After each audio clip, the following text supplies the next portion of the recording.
Ton redoutable voyant moteur jaune s'est allumé subitement au beau milieu de ton compteur. Mais curieusement, ta voiture roule à la perfection absolue et tu ne ressens absolument aucune baisse de performance sous la pédale. Si ton lecteur de diagnostic crache le code P0044, on va pouvoir régler ça ensemble tranquillement, sans sueur froide et avec un peu de logique. Ce code générique de diagnostic nous informe que le circuit de commande de chauffage de ta sonde O2, plus précisément le capteur numéro 3 situé sur la rangée numéro 1, présente une tension électrique anormalement élevée. Mais pourquoi diable voudrait-on chauffer une sonde d'échappement, vas-tu sûrement me demander. Eh bien, sur l'intégralité de nos moteurs modernes, le calculateur central, notre fidèle PCM, a l'obligation légale de savoir immédiatement après le démarrage si ton catalyseur fait bien son travail de dépollution chimique. Le seul petit souci technique, c'est qu'une sonde lambda classique ne commence à lire précisément la composition des gaz qu'à partir d'une température de fonctionnement très élevée. Pour ne pas bêtement attendre de longues minutes que les gaz d'échappement la réchauffent naturellement, les ingénieurs y intègrent une petite résistance électrique qui la fait monter à température optimale en seulement quelques secondes dès que tu tournes la clé. Ce capteur numéro 3 est généralement situé tout au bout de ta ligne d'échappement,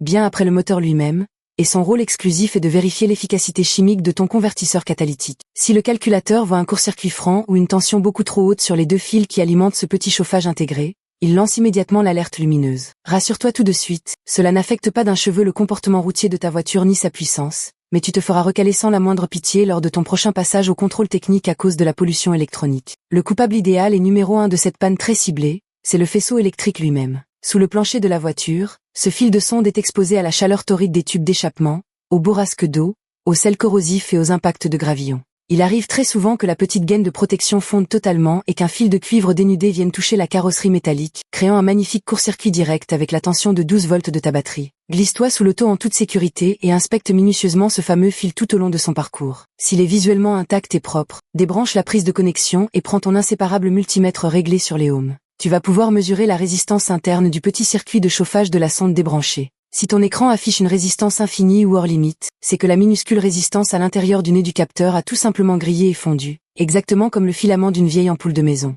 Dans ce cas-là, tu n'as pas d'autre alternative que de jouer des muscles pour dévisser cette vieille sonde souvent grippée par la rouille et d'en installer une flambant neuve, ce qui te permettra de retrouver un tableau de bord vierge de tout voyant agaçant, tout en ayant la conscience totalement tranquille pour ton bilan environnemental.